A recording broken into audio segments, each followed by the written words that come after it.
Welcome guys, welcome to today's session on absolute value function, also otherwise known as modulus. Now you have to understand that modulus is nothing but an operator, but at the same time it is a very important topic for your entrance exams like CAT, XAT. It's an integral part of your algebra module. So we will try to discuss this and we'll try to understand what basically is absolute value function is and how it functions. So let us begin the session. Before that, I just want to say that if you like the session and if you want sessions like this, please comment down, like the video, and also please mention which kind of quantitative aptitude or DILR videos you want me to make. So I'll try to make them. Okay, so let's begin. So before anything, I just want to talk about the name itself, the absolute value.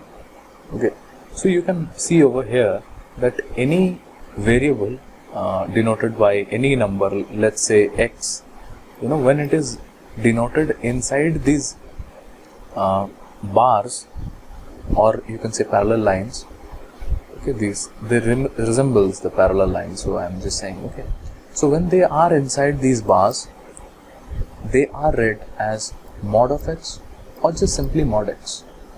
Now absolute value basically means the magnitude. Okay, now when I talk about magnitude, you have to understand, when we were in our junior classes, if you are a science student, if you are an engineer, you already know what a magnitude and direction things are. Okay, so we have in our junior classes, even when we were in 10th standard, we used to study vector quantities, scalar quantities. So there was this one thing, I don't want to go too specifically deep inside the vector and scalar part, but there was some quantities called vectors which had magnitude as well as direction, and then there were these quantities named scalar which only had magnitude. Okay, so what does this mean, the direction and that everything will be applied over here. So the absolute value, सबसे एक चीज़ यहाँ पे ये भी समझने वाली बात है. Okay, before this, since this is an impromptu session, I'll switch between Hindi and English. Okay, so एक चीज़ यहाँ पे ये भी समझनी होती है कि लोगों को बहुत ही ब्रूट फोर्स मेथड से बताया जाता है कि अगर मॉड ऑफ x लिखा हुआ है तो मान लो कि जो क्वांटिटी है वो या तो पॉजिटिव होगा, ओके, या तो पॉजिटिव होगा या नेगेटिव होगा. ठीक है, ये ब्रूट फोर्स मेथड से हमें बचपन में बताया जाता है. लेकिन मेरा ये कहना है कि अभी जैसे मैंने वेक्टर और स्कालर का डेफिनेशन बताया था, I just explain that what vector is, what scalar is. There are other quantities as well, like tensor quantities. We do not want to go into those things. Okay, they do not come in your typical MBA entrance exams. If you want to do a PhD, you can simply go and learn on that. But so you will have to understand that what basically is this absolute value. This is basically the magnitude. Now I will tell you what the magnitude part and the direction part is when we will discuss the Friend's analogy of the absolute value function. Absolute value function में optimization के भी काफ़ी सारे question आते हैं, maxima minima based, और ये inequalities का बहुत ही फेवरेबल टॉपिक है. तो कभी भी इनइक्वालिटीज़ के क्वेश्चन बनते हैं तो मेजॉरिटी में उसमें आपको मॉड्यूलस देखने को मिलता है. लॉगरिथम के जब भी क्वेश्चन बनता है तब उसमें मॉड्यूलस के क्वेश्चन, आपको मॉड्यूलस के फॉर्म्स दिख जाता है. So in that sense you will have to be very careful with absolute value function. थोड़ा सा टेक्निकल सब्जेक्ट है लेकिन डिफ़िकल्ट नहीं है as such. ठीक है, तो चलिए थोड़ा सा और हमने अभी तक समझ लिया है कि मैग्नीट्यूड क्या है. डायरेक्शन के बारे में अभी तक हमने बात नहीं करी है, हम डायरेक्शन के बारे में बात करेंगे. हमने अभी तक नेमिंग समझा है. So we arrive at a formal definition of absolute value as mod of x is equal to x if x is positive or minus x if x is negative. Now before this I just want to tell you that कोई भी quantity mod के अंदर, modulus के अंदर कोई भी quantity, for example let's say 3 लिखा हुआ है, तो आपको पता है कि 3 का जो वैल्यू है वो 3 आने वाला है. और अगर इसके अंदर फर्ज करो कि -3 लिखा है तो उसका वैल्यू भी 3 ही आने वाला है। अभी सबसे पहली बात तो यह है कि एक चीज़ को जो आपको समझना चाहिए वो ये है कि ये जो मॉड्यूलस की हम लोग यहाँ पे बात कर रहे हैं ये लीनियर मॉड्यूलस ऑपरेटर है, ठीक है, लीनियर मॉड्यूलस फंक्शन है rather. Is there a difference between a linear modulus function? Yes. So modulus function या एब्सोल्यूट वैल्यू फंक्शन के बहुत सारे फॉर्म हो सकते हैं। लीनियर जिसमें आपको सिर्फ एक सिंगल क्वांटिटी x मिलता है या y मिलता है, लेकिन आपको वही चीज़ पॉलिनोमियल फंक्शंस के फॉर्म में भी मिल सकता है, इक्वेशन के फॉर्म में मिल सकता है। For example you can get a very interesting polynomial quadratic equation in modulus, okay, may be cubic one, may be a quadratic by quadratic one, okay, कुछ भी हो सकता है। लेकिन जनरली ऐसा देखा जाता है कि जो एंट्रेंस एग्जाम्स है वहाँ पे लीनियर मॉड्यूलस फंक्शन ही पूछे जाते हैं, ठीक है, क्योंकि लीनियर मॉड्यूलस फंक्शन भी अपने आप में काफ़ी डिफिकल्ट होता है। अभी जैसे मैं आपसे बोल रहा था कि अगर x लिखा है तो हम लोग ऐसे, हमें बचपन से ब्रूट फोर्स मेथड में ये रटा दिया गया है, इसके अंदर से x निकलेगा इफ x इज पॉजिटिव और नेगेटिव x निकलेगा इफ x इज नेगेटिव। ना एक सेकंड के लिए सारी चीज़ों को भूल जाओ, जो मैं बोलने वाला हूँ उसे ध्यान में रखो। Modulus function mod of x is nothing but an operator. बचपन में अगर आप लोग साइंस वाइंस के स्टूडेंट हो तो आपको पता होगा कि बहुत सारे मॉडल ऑपरेटर होते हैं। जैसे एक ऑपरेटर d/dx है जिसको डेरिवेटिव भी कहा जाता है, डिफरेंशियल ऑपरेटर कहा जाता है, ठीक है, ये इंटीग्रल ऑपरेटर है। इन सबको मैं डिस्कस नहीं करूँगा, मैं बस एक बेसिक सा आइडिया बता रहा हूँ। तो उसी तरह से ये मॉड का जो ये 2 पैरेलल लाइन या 2 बार देख रहे हैं ये भी एक ऑपरेटर है। Now what exactly is an operator? Operator एक मशीन होता है जिसके अंदर आप किसी क्वांटिटी को डालते हो और वो मशीन आपको एक दूसरा क्वांटिटी निकाल के देता है। फॉर एग्जाम्पल अगर आप एक क्वांटिटी x को डालते हो तो हो सकता है कि आपका जो क्वांटिटी बाहर निकले वो x डैश हो, ठीक है। कुछ चीज़ों में कभी कभी ऐसा भी होता है, ठीक है, कभी कभी ऐसा होता है, यह हमेशा नहीं होता कि आप x को डालते हो और x ही निकल के आता है, ठीक है। तभी ध्यान से समझो इस चीज़ को कि जो मॉड्यूलस ऑपरेटर है वो भी एक मशीन ही है, एक तरह का मशीन है जिसके अंदर आप किसी भी तरह की क्वांटिटी को डालते हो। फॉर एग्जांपल आपने 3 को डाला तो आपका +3 निकल के आएगा। लेकिन अगर आपने -3 को डाल दिया, फर्ज करो कि ये आपका कंटेनर है, तो यहाँ से भी जो आपका आउटपुट निकलेगा, एक इनपुट आउटपुट मैकेनिज्म होता है ऑपरेटर। तो अगर आपने इनपुट दिया -3 तो उसका आउटपुट भी क्या होगा, +3 ही होगा, ठीक है। उसका जो आउटपुट होगा वो -3 नहीं होगा। अभी एक चीज़ को यहाँ पे समझो, ठीक है, एक चीज़ को यहाँ पे ध्यान से समझो। इन दोनों ही केसेस में आउटपुट जो है वो सेम है, ठीक है। इनपुट हमने -3 डाला तब भी आउटपुट +3 आया, इनपुट हमने 3 डाला तब भी आउटपुट हमारा 3 ही आया। अभी ध्यान से समझो, क्या आउटपुट को देख करके ये कहा जा सकता है कि इनपुट कौन सा था? नहीं, आप नहीं कह सकते, कोई भी नहीं कह सकता रादर कि आउटपुट को देख करके कोई ये नहीं कह सकता कि x का क्या वैल्यू था। That is the soul reason why जब भी हम लोग मॉड्यूलस का ऑपरेटर को हटाते हैं, ऑपरेटर हटा करके आप इक्वेशन सॉल्व करोगे ना, आपको अलजेब्रिकली आपको और कोई मेथड तो आता नहीं है कि ऑपरेटर के साथ आप उसे सॉल्व कर लो। तो जब भी आप ऑपरेटर को हटाओगे तो आपको दोनों केसेस लेके चलने पड़ेंगे। अगर मान लो कि अगर x एक कंडीशन में पॉजिटिव भी हो सकता है जिसको हम लोग >0 से रिप्रेजेंट करते हैं, और किसी केसेस में x जो है, sorry for the hand writing, x जो है वो <0 भी हो सकता है, ठीक है। I hope this make sense. अभी हम लोग क्वेश्चन सॉल्व करेंगे तो पता चल जाएगा कि मैं एग्जैक्टली कहना क्या चाहता हूँ। तो ऑपरेटर का डेफिनेशन आई थिंक आप लोगों को समझ में आ गया होगा कि हम लोग ऑपरेटर कब यूज़ करते हैं। अच्छा, एक और चीज़ मैं बताना चाहता हूँ। सबसे पहले मैं सारा बोर्ड क्लियर कर दूँ।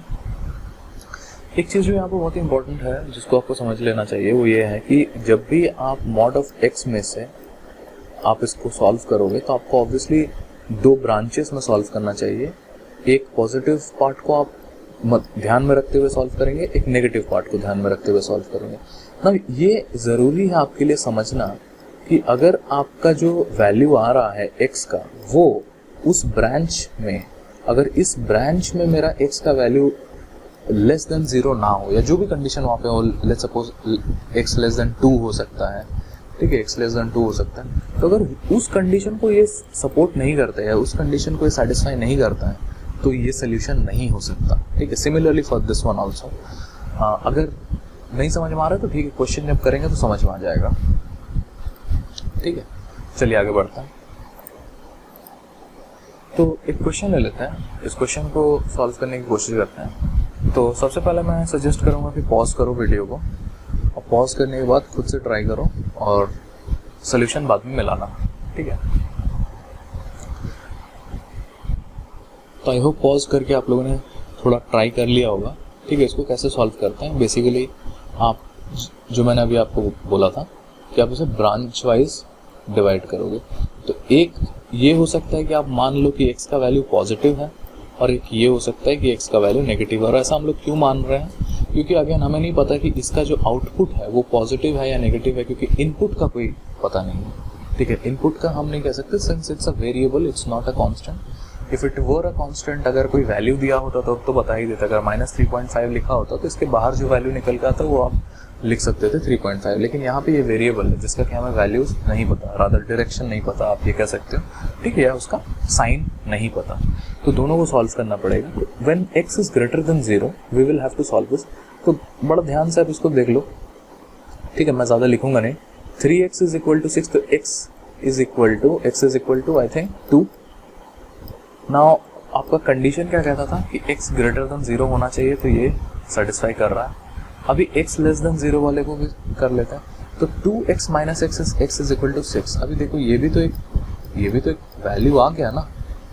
आई होप अपने दिमाग में कर लिया होगा कि हमने यहाँ से नेगेटिव लिया था, तो नेगेटिव लिया तो जब मॉड हटा तो एक माइनस साइन आ गया था। ठीक है, तो 2x minus x is equal to 6। तो क्या ये भी सोल्यूशन होगा? सोचो एक सेकंड के लिए, पॉन्डर करो अपने दिमाग में, क्या ये सोल्यूशन होगा, येस और नो? आई होप तुमने सोच लिया होगा, और आंसर ये है कि ये सोल्यूशन नहीं हो सकता, क्योंकि कंडीशन ये कहता है कि x का value should be lesser than 0। यहाँ पे तो हमारा x का वैल्यू जो है वो एग्जैक्टली इक्वल टू वो आ गया ना, एग्जैक्टली इक्वल टू 6 आ गया। तो ये तो नहीं चलेगा। ठीक है, चलिए आगे बढ़ते हैं। इसी का मैंने एक अच्छा विजुअल सॉल्यूशन बना के रखा है, उसे देख लेते हैं। अगर आप चाहो तो इसको पॉज करके इसका स्क्रीनशॉट ले सकते हो, या इसको लिख सकते हो अगर आप चाहो तो, और आप समझ सकते हो। ठीक है, इसको ये आपका नोट्स की तरफ भी आप इसको यूज कर सकते हो। आई होप आप लोगों ने स्क्रीनशॉट ले लिया है। चलिए आगे बढ़ते हैं, इसको सॉल्व करिए गाइस। ठीक है, मैं आपको थोड़ा टाइम दे रहा हूँ। ठीक है, तब तक मैं थोड़ा डायग्राम बना लूँ।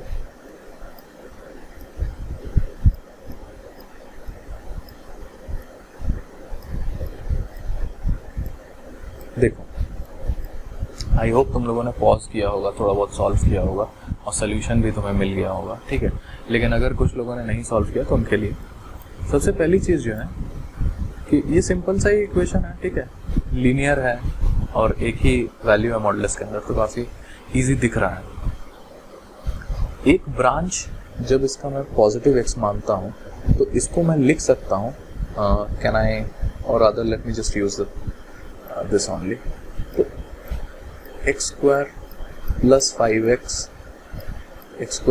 5x plus 6 is equal to 0। Similarly जब इसको मैं नेगेटिव मान लेता हूँ या लेस देन 0 मानता हूँ, तो इसको मैं लिखूंगा x square minus 5x plus 6 is equal to 0।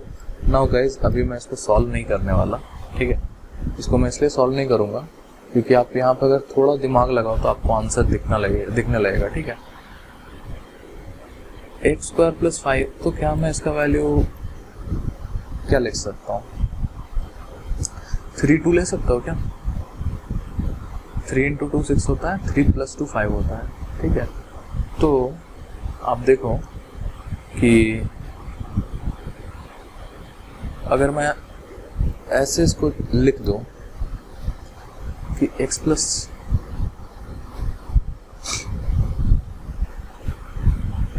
3 x plus 2।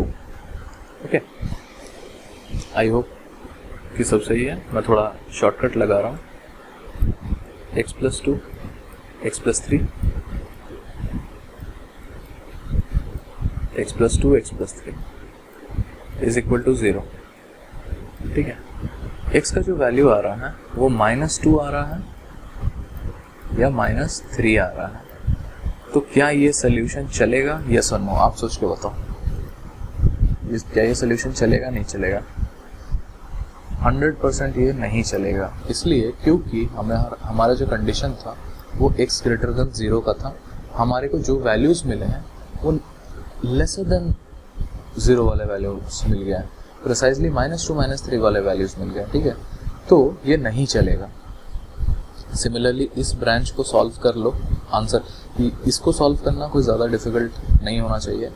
Again same -3 आप यूज़ करोगे, -3 यूज़ करोगे, -2 यूज़ करोगे। ठीक है, लेकिन -3 -2 जब आप लिखोगे तो ये कुछ इस, एक सेकेंड, ये कुछ इस तरह से लिखाएगा। ठीक है, ये कुछ इस तरह से लिखाएगा x -3 x -2। आई होप आपको दिख रहा हो। ठीक है, x -2, मैं इसका वीडियो इसका मैं नोट्स भी दे दूंगा। अभी देखो x का वैल्यू 3 आ रहा है और 2 आ रहा है, तो डेफिनेटली ये इसका सोल्यूशन हो सकता था अगर कंडीशन को सेटिस्फाई करता। 3 और 2 कंडीशन को तो सेटिस्फाई नहीं कर रहा, लेस देन 0 होना चाहिए था। ठीक है, तो ये भी सोल्यूशन नहीं होगा। यानी कि मॉरल ऑफ द स्टोरी ये हुआ कि इस इनइक्वालिटी, रादर इस इक्वालिटी का, इस इक्वेशन का कोई भी सोल्यूशन नहीं होगा। आई होप समझ में आया होगा। ठीक है, आगे बढ़ते हैं, इसका मैं आपको प्रॉपर सोल्यूशन दे देता हूँ। चलिए,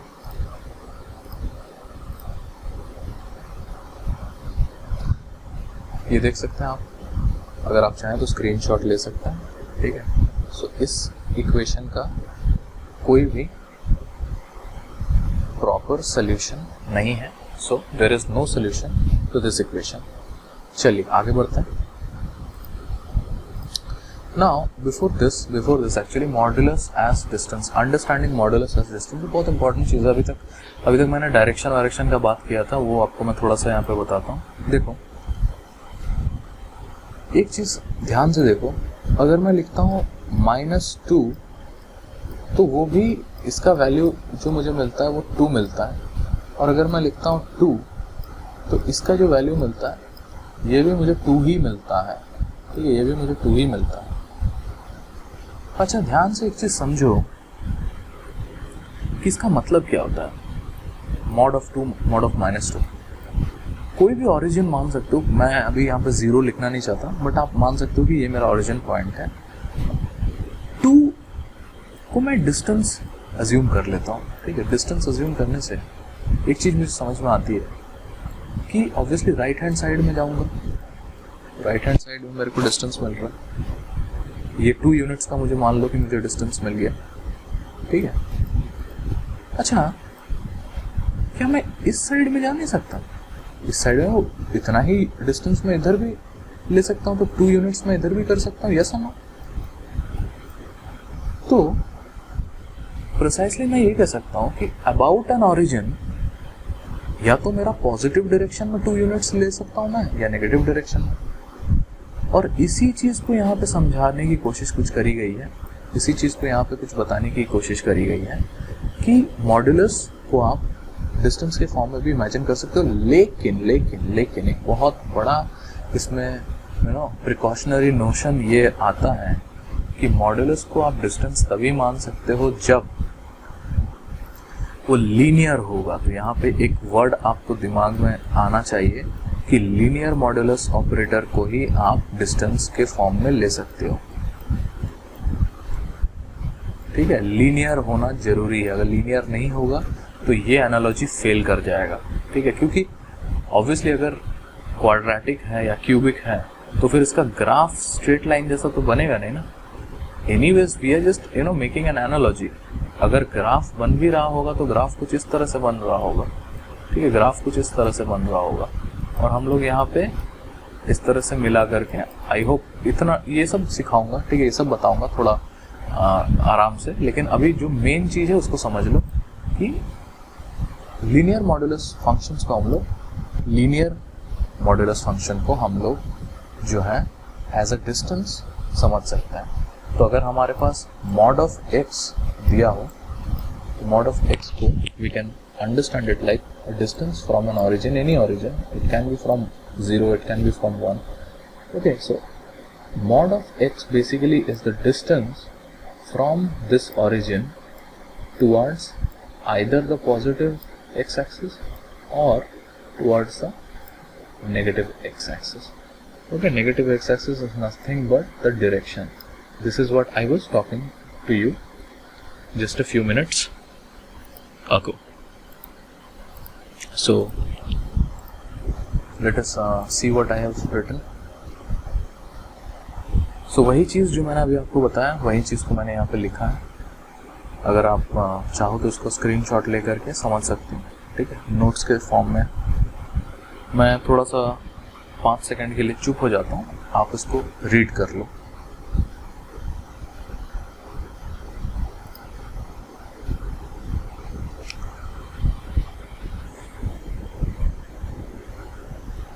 आई होप आप लोगों ने रीड कर लिया होगा, ठीक है। ये ज़्यादा कुछ भी डिफ़िकल्ट नहीं है, ये वही चीज़ें जो मैंने आपको अभी बताया है वाइट बोर्ड पे, ठीक है। ये तीनों चीज़ें सेम है, अगर आप चाहो तो थोड़ा सा इसको खुद से बाद में देख लेना। चलिए आगे बढ़ते हैं। तो मॉड ऑफ डिस्टेंस का हम लोग काफ़ी यूज़ करने वाले हैं। तो ये 2 क्वेश्चन है, इन 2 क्वेश्चन को आपको सॉल्व करना चाहिए। मैं इसका सोल्यूशन नहीं दूंगा और ये रिक्वेस्ट करूंगा आप सबसे कि आप ये दोनों क्वेश्चन को सॉल्व करके कमेंट सेक्शन में इसका आंसर बता दो, ठीक है। या तो कमेंट सेक्शन में आंसर बता देना या फिर मुझे पर्सनली डीएम कर सकते हो अगर नहीं समझ में आ तो। देखो अभी डिस्टेंस की बात करी थी, तो x+5, देखो कोई बच्चा अगर ये बोले कि सर अभी तक तो आपने, या भैया आपने अभी तक सिर्फ मॉड ऑफ x का बताया था कि मॉड ऑफ x का डिस्टेंस है, तो ये तो x+5 है, इसको मैं कैसे समझूँ? तो इसका ऐसे समझो कि इसको आप ऐसे ही समझो कि मॉड ऑफ x है, ठीक है। मॉड ऑफ x होता, अगर आप ये मॉड ऑफ सिर्फ x होता तो पॉजिटिव डायरेक्शन में 8 यूनिट्स आता और नेगेटिव डायरेक्शन में उतना ही इधर भी आता। तो क्या मैं इसको ऐसे लिख सकता हूँ? आप सिर्फ देखते रहो अभी। क्या मैं इसको ऐसे लिख सकता हूँ?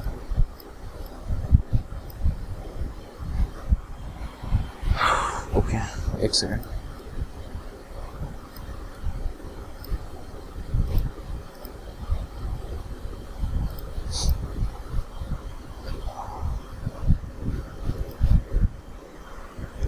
Okay, so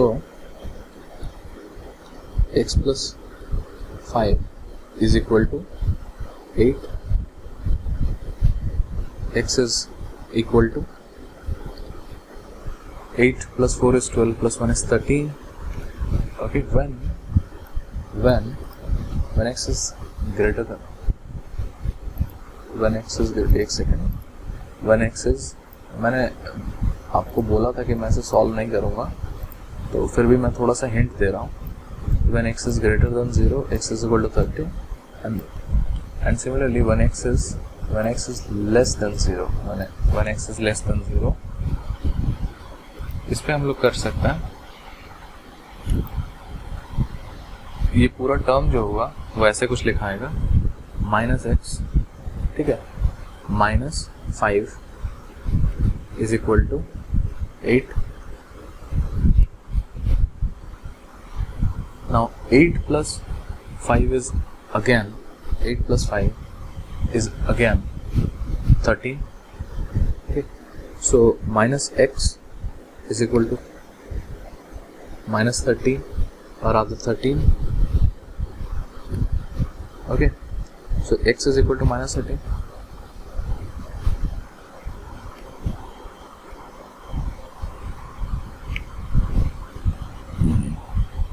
ओके, अभी ध्यान से देखो, when x is less than 0, तब हमें x is equal to -13 आ रहा है, and when x is greater than 0, तब हमें x is equal to 13 आ रहा है। तो क्या ये दोनों चलेंगे या दोनों नहीं चलेंगे? ध्यान से सोचो। जब तक आप सोच रहे हो तब तक मैं थोड़ा नंबर लाइन पे एक चीज़ कर लेता हूँ, ठीक है, जब तक आप लोग सोच रहे हो।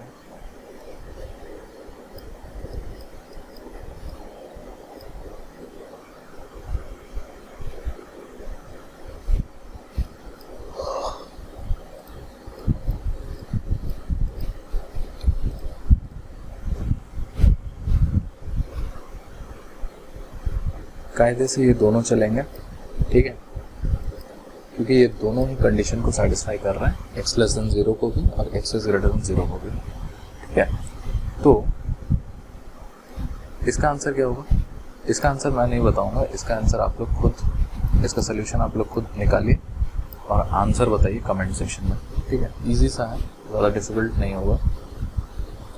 सेम चीज़ है यहाँ पे, हम लोग वही करेंगे, ब्रांच आउट कर देंगे, एक बार पॉजिटिव के लिए, एक बार नेगेटिव के लिए, ठीक है। और हमेशा याद रखो कि जब पॉजिटिव बोल रहे हो तो सिर्फ x नहीं है, पूरा क्वांटिटी पॉजिटिव निकलेगा, यानी कि 3x + 1 is equal to 5, 3x + 1 is equal to 5। और सिमिलरली जब नेगेटिव ब्रांच को लिखोगे तो 3x + 1 इज इक्वल टू 5। चुपचाप देखते रहो, यहाँ पे नेगेटिव रहेगा, ठीक है। इस नेगेटिव को आप इधर भेज करके अपना अलजेब्रा कर सकते हो, वो मैं नहीं करूँगा, ये दोनों खुद से सॉल्व करना, ठीक है। चलो आगे बढ़ते हैं।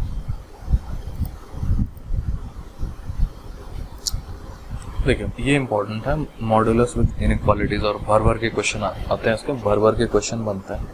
सेम चीज़ है, वही मॉड्यूलस ऑपरेटर है, वही सारी चीज़ें हैं।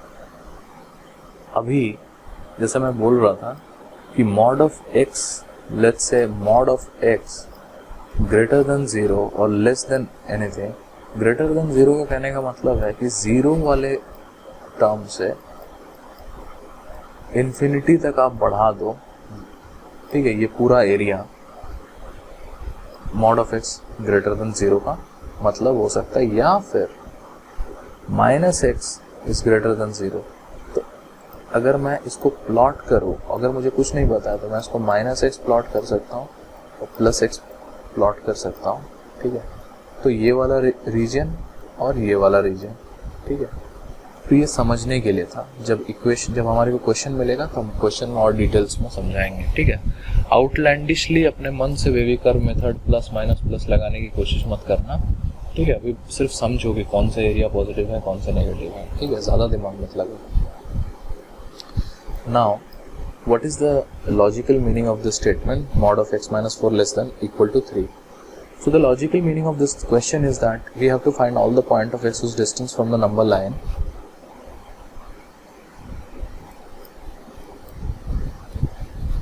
x minus 4 को अगर आप इक्वेट करोगे तो 4 पॉइंट से वो सारे पॉइंट्स इज इक्वल टू 3 और लेस देन दैट, ओके।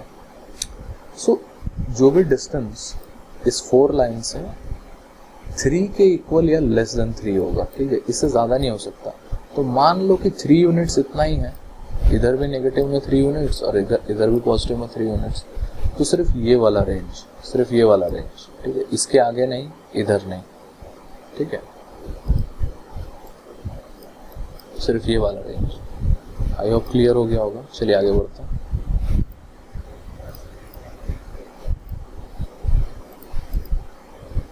अच्छा, एक क्वेश्चन आया है, सॉल्व करना है इसे, तो मैं आपसे रिक्वेस्ट करूँगा कि सॉल्व करें इसे।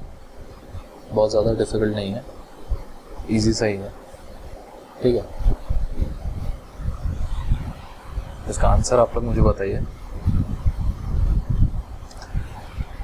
देखिए, सबसे पहली बात तो अगर थोड़ा एडवांस लेवल पे देखोगे तो देख के ही पता चल जाएगा, इन दोनों नंबर्स को देख के ही पता चल जाएगा, और इसको भी इस 4 के साथ कंपेयर करो तो इसका कोई भी सोल्यूशन पॉसिबल नहीं है। अब ये क्यों नहीं है पॉसिबल, ये मैं बताता हूँ, ठीक है। एक सेकंड। अगर मैं इसे नंबर लाइन पे प्लॉट करूँ तो मेरे पास एक क्रिटिकल पॉइंट है 3, क्योंकि x minus 3 is equal to 0। तो एक ओरिजिन मुझे 3 मिलता है और एक ओरिजिन मुझे -2 का मिलता है, ठीक है। ये क्रिटिकल पॉइंट भी कह सकते हो, ओरिजिन भी कह सकते हो। अभी ध्यान से देखो, इन दोनों के बीच का डिस्टेंस कितना है? इन दोनों के बीच का डिस्टेंस है 5। अरे कैसे डिस्टेंस कैसे निकलता है? बड़ा माइनस छोटा, ठीक है। तो 3 minus minus 2 which is 3 plus 2 which is 5। Okay, now क्या ये पॉसिबल है कि इन दोनों को आप सॉल्व करोगे और इन दोनों का जो कलेक्टिव डिस्टेंस होगा वो 4 होगा? Is it possible? क्योंकि मिनिमम डिस्टेंस जो है इन दोनों के बीच का मिनिमम डिस्टेंस वही 4 है। तो क्या कभी भी इन दोनों के बीच में डिस्टेंस या इन दोनों का इंडिविजुअल डिस्टेंस भी, क्या इन दोनों का इंडिविजुअल डिस्टेंस भी 4 हो सकता है? कभी नहीं हो सकता, क्योंकि बीच में इन दोनों का मिनिमम डिस्टेंस ही 5 है, ठीक है। ये डिस्टेंस वाला एनालॉजी अगर नहीं समझ में आ रहा तो अभी भूल जाओ, इसको हम लोग यूजुअल मेथड से सॉल्व करते हैं, ठीक है।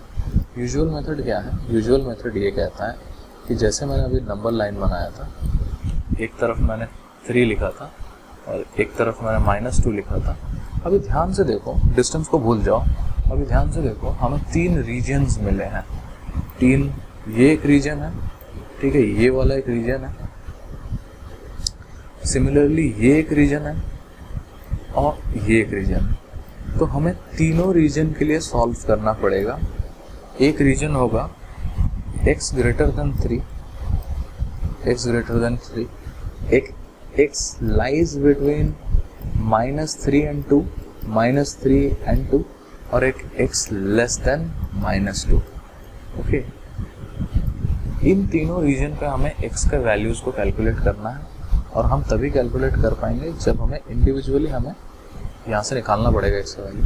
तो x ग्रेटर देन 3 पे आप देखो, ये जो मॉडुलस ऑपरेटर है 3, ये तो पॉजिटिव होगा, इस यहाँ पे है, ठीक है। ये कैसे होगा पॉजिटिव? चलो इस पे भी आता है, इसको सब मिटा रहा हूँ थोड़ा सा, ठीक है, सब मिटा रहा हूँ, ठीक है। ध्यान से देखो, इस पोजीशन में ये वाला जो ओरिजिन से डिस्टेंस होगा वो तो पॉजिटिव होगा। ये वाला, इसके ये जो पॉइंट है ये इसके भी राइट हैंड साइड में है, यानी कि x+2 mod of x+2 वाले क्रिटिकल पॉइंट के भी राइट हैंड साइड में है, तो ये भी पॉजिटिव होगा। यानी दोनों पॉजिटिव होगा तो दोनों को जैसे का वैसा ही खोल देंगे, सॉल्व करेंगे, जो वैल्यू आएगा x का जो वैल्यू आएगा उसे कंपेयर करेंगे कि क्या वो 3 से बड़ा है, येस और नो, ठीक है। Similarly we will do that for this region. जो भी x का वैल्यू आएगा उसे कंपेयर करेंगे कि क्या वो -2 से 3 के बीच में है, अगर है तो वो भी चलेगा और अगर नहीं है तो नहीं चलेगा। Similarly for this one. इसका आंसर मैंने ऑलरेडी बना के रखा है, तो चलिए सीधा आंसर पे ही चलते हैं। आंसर वाले स्लाइड पे वहाँ से एक्सप्लेन करूँगा। देखिए, जैसे कि मैंने आपको अभी बताया था कि 3 रीजन्स होता है।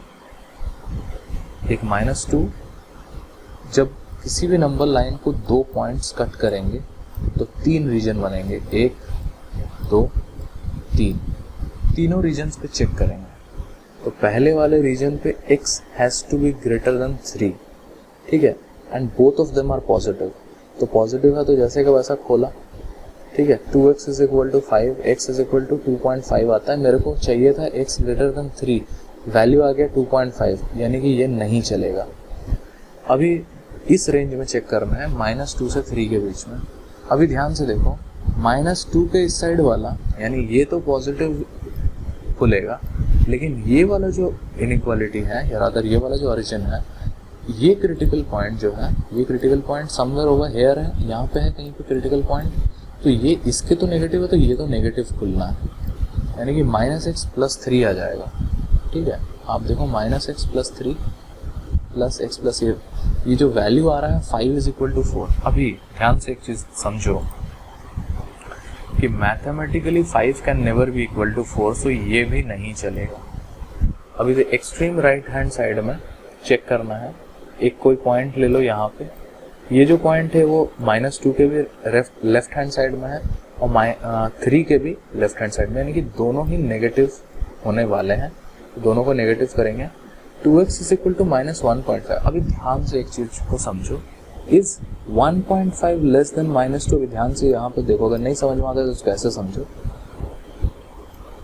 0 होगा कहीं पे यहाँ पे, फिर आएगा -1, फिर आएगा -2। ठीक है, डिस्टेंस को अभी यहाँ पे मत ये करो, स्केल मत करना।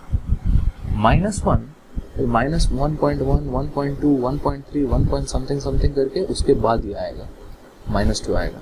तो 1.5 कहीं पे यहाँ पे होगा।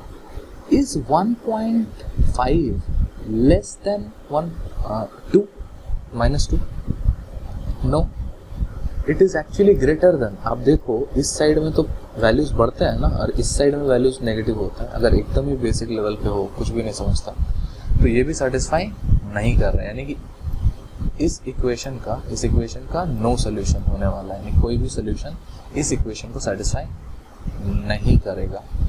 ठीक है, pause the video, note and down. Similarly एक क्वेश्चन ये है, ठीक है, बड़ा इंटरेस्टिंग क्वेश्चन है। इसको फ्रेंड्स वाले एनालॉजी से ही सॉल्व करेंगे और यूजुअल अप्रोच से भी सॉल्व करेंगे। सबसे पहले तो देखो, नंबर लाइन तो खींचना ही पड़ेगा, क्योंकि तभी हमें क्रिटिकल पॉइंट्स का पता चलेगा या ओरिजिन्स का पता चलेगा। In this case we will have 2 origins. अगर हमारे पास 3 मॉड्स होते हैं तो 3 ओरिजिन होता है। पहला हमारे को मिल रहा है 2 और एक हमें मिल रहा है -2.5। ये मुझे कैसे पता चला -2.5 और 5? देखो, when 2x plus 5 is equal to 0, then 2x is equal to -5 and x is equal to -5/2, which is -2.5। अभी ध्यान से देखो, इन दोनों के बीच का डिस्टेंस जो है वो 4.5 यूनिट्स का है। वो कैसे पता चलेगा? बड़ा माइनस छोटा, बड़ा माइनस छोटा, बड़ा क्या है 2, छोटा क्या है -2.5, तो 2 minus of -2.5 which is 4.5 unit. अभी एक चीज ध्यान से देखो, ये जो 15 जो लेंथ है, ये जो 15 जो डिस्टेंस है, वो ऑब्वियसली या तो यहाँ पे होगा या यहाँ पे होगा। ये यहाँ पे नहीं हो सकता, इस पोजीशन में 15 अवेलेबल नहीं होगा। क्यों? क्योंकि मिनिमम डिस्टेंस 4.5 का है, यानी इस रीजन में 4.5 से ज़्यादा वो नहीं है। तो 15 या तो यहाँ पे कहीं पे होगा या यहाँ पे कहीं। अब क्वेश्चन ये है कि आप इसे कैलकुलेट कैसे करोगे। देखो, इसको कैलकुलेट आप लोग ऐसे करिएगा, कुछ नया नहीं करना है, जो अभी तक हम लोगों ने बात करी थी उसी पे करेंगे। 3 रीजन्स होंगे, अभी जैसे मैं बता रहा था 3 रीजन्स हो। इसको ऐसे आप लोग एग्जाम में नहीं सॉल्व करेंगे, लेकिन मैं सिर्फ यहाँ पे आपके अंडरस्टैंडिंग के लिए बोल रहा हूँ। x greater than 2, x lies between -2.5 है, -2.5 and this, and x is less than -2.5। ठीक है, अभी इंडिविजुअली आपको पता है कि आपको वैल्यूज कैसे लेने, कौन सा पॉजिटिव नेगेटिव करके आपको तीनों सॉल्व करना है। और जब आपको तीनों सॉल्व कर लोगे तो फिर आपको रेंजेस मिल जाएंगे जो इस केस में सेटिस्फाई करेंगे या नहीं करेंगे, और उस बेसिस पे हम लोग क्रिटिकल पॉइंट्स को यहाँ और यहाँ मार्क करेंगे। मैंने सॉल्व करके रखा है, चलिए बोर्ड पे चलते हैं। डायरेक्टली देखिए, सबसे पहली बात, इस पॉइंट पे ये भी पॉजिटिव, दोनों पॉजिटिव है। तो मैंने 3x - 6 + 2x + 5 = 15 लिख दिया। 5x - 1 is 15, 5x = 16/5, that is 3.2। तो एक पॉइंट हमें मिल गया 3.2। ठीक है, दूसरे के लिए क्या करेंगे, इस पॉइंट को भी चेक करना जरूरी है। ठीक है, इन दोनों के बीच में। अच्छा, एक इंपॉर्टेंट चीज, x should be greater than 2, okay, और इक्वल टू भी यहाँ पे आप दे सकते हो, greater than equal to 2। x का वैल्यू 3.2 आया है, इज डेफिनेटली ग्रेटर देन 2, तो ये चलेगा, ये चलेगा। इसको चेक करेंगे, यहाँ पे क्या होगा, ये जो वैल्यू है ये नेगेटिव होगा, ये पॉजिटिव होगा, क्योंकि यहाँ इसके इस साइड पे हम एक पॉइंट यहाँ पे हम लोग ले रहे हैं, एक पॉइंट यहाँ पे ले रहे हैं और एक पॉइंट यहाँ पे ले रहे हैं। ठीक है, तो ये वाला पॉइंट को हम लोग नेगेटिव बोल रहे हैं मॉड को, इस वाले मॉड को हम लोग पॉजिटिव बोल रहे हैं, खोल रहे हैं उसी बेसिस पे -3x + 6। और अब देखो अलजेब्रा करके x is equal to -4, range था -2.5 से 2 के बीच में। अभी अगर नहीं समझ में आता है तो ऐसे देखो, -1, -2, -3, माइनस समथिंग, -4 जो है वो यहाँ कहीं पे आएगा। ठीक है, तो क्या -4 जो है वो -2.5 will come somewhere over here. तो क्या 2.5 से 2 के बीच में -4 लाई कर रहा है, नहीं कर रहा है, तो ये जो है ये नहीं चलेगा।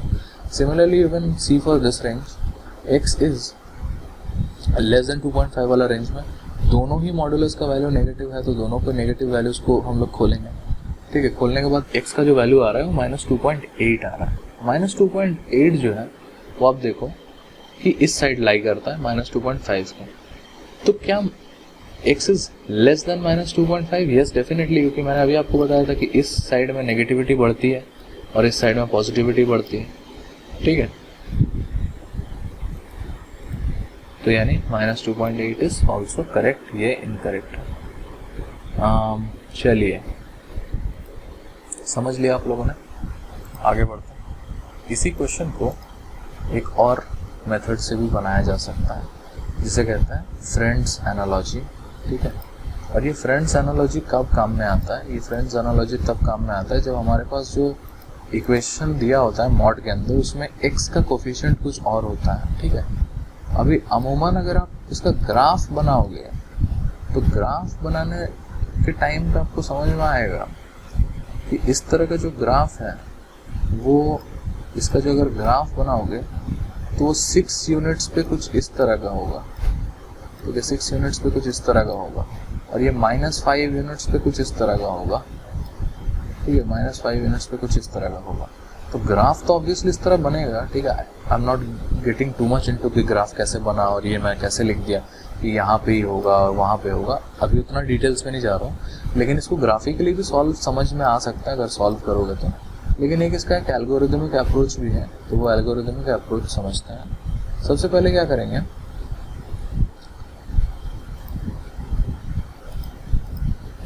अच्छा इस पे आने से पहले सबसे पहले क्या करेंगे हम लोग, वही हमारा जो सबसे पहले हमने स्टार्ट किया था कि 2.5 -2.5 रादर, और यहाँ पे 2, इन दोनों के बीच में हमने अभी डिस्टेंस बताया था 4.5 यूनिट्स का डिस्टेंस है, ठीक है, इन दोनों के बीच में। अभी यहाँ पे एक चीज़ समझो कि यहाँ पे 3 दोस्त बैठे हुए हैं ABC, यहाँ पे 2 दोस्त बैठे हैं DE।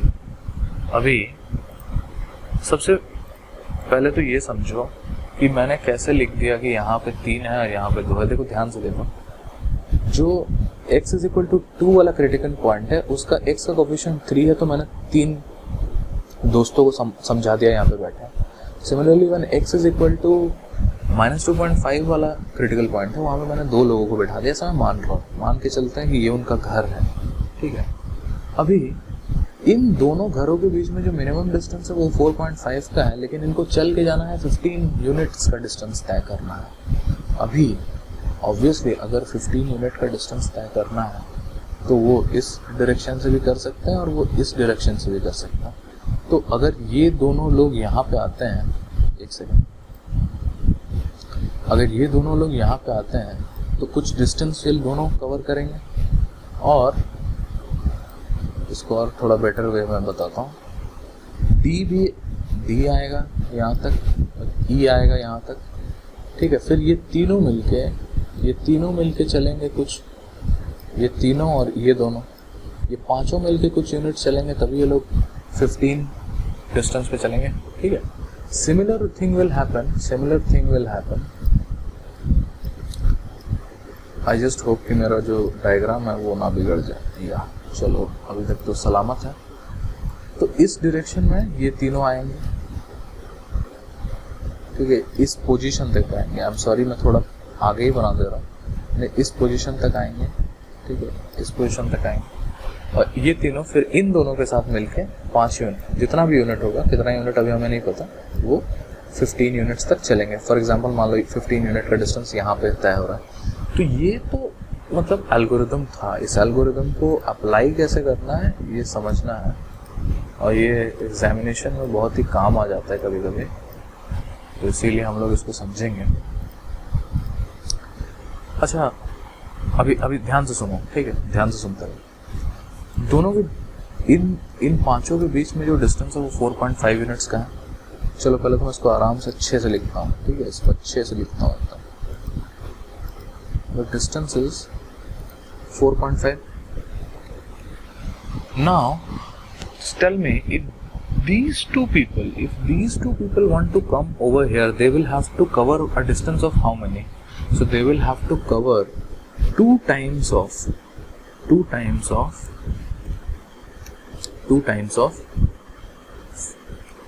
4.5 यूनिट डिस्टेंस, ठीक है।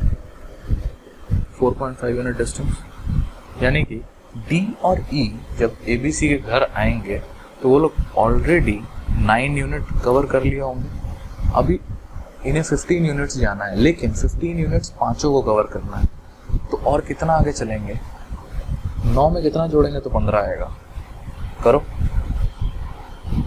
6 जोड़ेंगे तो होगा, तो 9 प्लस 6 हमारा बचा हुआ है, 9 प्लस 6 यूनिट्स, दैट इज इतना यूनिट कितने लोग कवर कर रहे हैं? इतना यूनिट कवर करने वाले हैं टोटल 5 लोग, ठीक है। तो that will be divided by 5, okay. Just a second, I just made a mistake, not 9 plus 6, it will be like this, 6/5 होगा। एक्चुअली मैंने थोड़ा सा यहाँ पे हड़बड़ी में गड़बड़ी कर दिया है। यहाँ तक उन लोगों ने 9 यूनिट ऑलरेडी चला है, इसके बाद पाँचों चलेंगे 6 यूनिट, तो इंडिविजुअली कितना चलेंगे? 6/5, ठीक है। 9 यूनिट तक यहाँ चल चुके हैं, कितना यूनिट बचा है? 15 यूनिट होने में 6 यूनिट बचा, तो 6 यूनिट को कितने लोग कवर करेंगे? 5 लोग कवर करेंगे। तो जब 5 लोग कवर करेंगे तो कितना होगा? 1.2 होगा ना, 1.2 unit each. 2 critical point already available है, प्लस 1.2 दैट इज 3.2, यही चीज़ आया था ना पीछे, रिवाइंड करके देख लो। सिमिलर थिंग हम लोग इसके लिए भी करेंगे।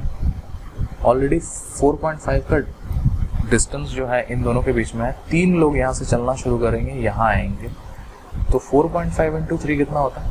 3 5 15, 3 4 12, 1 13, तो 13.5 का डिस्टेंस ऑलरेडी ये लोग यहाँ पे कवर कर लिए हैं, ठीक है। 13.5 का डिस्टेंस कवर कर लिए हैं, इनको और आगे कितना जाना है? तो ऑब्वियसली इसमें 0.5 जोड़ोगे तो ये 14 हो जाएगा, प्लस 1 जोड़ोगे तो 1.5 कवर करना है। 1.5 को कवर करने के लिए टोटल 5 लोग हैं, ठीक है। दैट इज कितना होगा? 0.3 इंडिविजुअली। क्रिटिकल पॉइंट था 2.5 -2.5 पे, उस पे और हम लोग नेगेटिव डायरेक्शन में 0.3 जोड़ रहे हैं, तो क्या -2.8 आएगा? यस और नो? यही तो आंसर हम लोगों ने अभी उतना बड़ा कैलकुलेशन करके किया था ना।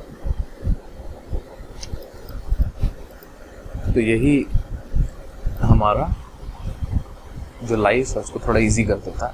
अब इसको करना कैसे, लिखना कैसे, इसका मैं चलो तुम्हें ये दे देता हूँ, ये नोट्स समझा देता हूँ फिर से, अच्छे से समझो इसको, ठीक है। देखो डिस्टेंस हम लोगों ने, जैसे हम लोगों ने प्लॉट करा था वैसे ही प्लॉट करा है, 2 और -2.5। जो इन दोनों के बीच का डिस्टेंस था वो 4.5 यूनिट्स का था। अब यहाँ पे 3 दोस्त बैठे हुए थे, CDE, पहले मैंने ABC लिखा था, CD कोई फर्क नहीं पड़ता, ABC लिखो या CDE लिखो।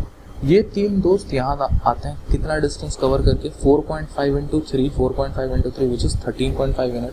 और कितना आगे जाना है? 1.5 यूनिट और आगे जाना है। कितने लोग उस 1.5 यूनिट को कवर करेंगे? तो टोटल यहाँ पे थोड़ा सा गलती है, ये 5 होगा, ठीक है। तभी ये 0.3 होगा ना, तो 5 3 15, 0.3। तो जब ये 0.3 होगा, मैंने हड़बड़ी में हो सकता है कि, तो -2.5 -0.3 दैट इज -2। तो यहाँ पे जो पॉइंट आएगा आपका, ये जो पॉइंट आपको दिख रहा है, ये पॉइंट एक्चुअली -2.8 का पॉइंट है, -2.8 का पॉइंट है, ठीक है। सिमिलरली यहाँ से जब ये 2 लोग चलना शुरू करेंगे, यहाँ तक आएंगे, फिर 9 यूनिट्स अभी बताया था, 6/5 हो जाएगा, 1/2 1.2 जो होता है, तो 2 क्रिटिकल यूनिट से 1.2 यानी 3.2। अभी ये जो फ्रेंड्स एनालॉजी है, इसके ऊपर कुछ और इंटरेस्टिंग सवाल करेंगे, ये आपका और क्लियर हो जाएगा, ठीक है। आई होप सेशन अच्छा लगा होगा। अगर अच्छा लगा होगा तो लाइक कर देना, कमेंट करके बताना कि और कौन से सेशंस आपको देखने हैं, उनके ऊपर वीडियो बनाऊंगा, ठीक है। So thank you for listening and all the best for your entrance exams.